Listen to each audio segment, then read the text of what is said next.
News Kannada ವಾಹಿನಿಗೆ ಸ್ವಾಗತ. Marihal police ಠಾಣಾ ಮೋದಗ ಹೊನ್ನಿಹಾಳ ಹುದಲಿ ಖನಂಗಾಂವ್ ಕೆಎಚ್ ಗ್ರಾಮದಲ್ಲಿ ಮನೆ ಕಳ್ಳತನ ಪ್ರಕರಣದಲ್ಲಿ ಕಳ್ಳತನವಾದ 7,80,000 ರೂಪಾಯಿ ಕಿಮ್ಮತ್ತಿನ ಬಂಗಾರದ ಮತ್ತು ಬೆಳ್ಳಿಯ ಆಭರಣವನ್ನ ಮತ್ತು ಕಳ್ಳತನಕ್ಕೆ ಉಪಯೋಗ ಮಾಡಿದ 2 ಮೋಟಾರ್ ಸೈಕಲ್ಗಳನ್ನು ಕಳ್ಳತನ ಮಾಡಿದ ಆರೋಪಿ A1 ಬಸಪ್ಪ ಮಾರುತಿ ಕರಾವಳಿಯನ್ನ ಚಂದ್ರಶೇಖರ್ ಸಿಪಿಎಸ್ಐ ಹಾಗೂ ಅಪರಾಧ ವಿಭಾಗದ ಸಿಬ್ಬಂದಿಗಳು ಬಂಧಿಸಿದ್ದಾರೆ.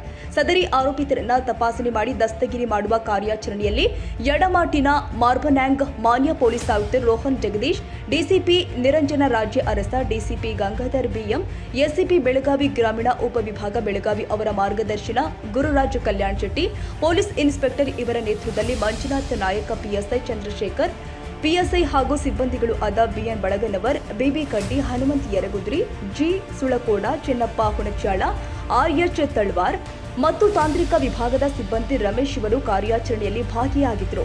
ಇನ್ನು ಕಾರ್ಯಾಚರಣೆಯಲ್ಲಿ ಭಾಗಿಯಾದ ಅಧಿಕಾರಿ ಸಿಬ್ಬಂದಿಗಳಿಗೆ ಮಾನ್ಯ ಪೊಲೀಸ್ ಆಯುಕ್ತರು ಬೆಳಗಾವಿ ಅವರು ಶ್ಲಾಘಿಸಿದ್ದಾರೆ. ತಾಜಾ ಸುದ್ದಿಗಾಗಿ ಎಂಟಿವಿ ನ್ಯೂಸ್ 24x7ಗೆ ಸಬ್ಸ್ಕ್ರೈಬ್ ಮಾಡಿ ಮತ್ತು ಬೆಲ್ ಐಕಾನ್ ಅನ್ನು ಒತ್ತಿ. ತಪ್ಪದೇ ಲಿಂಕ್ ಶೇರ್ ಮಾಡಿ.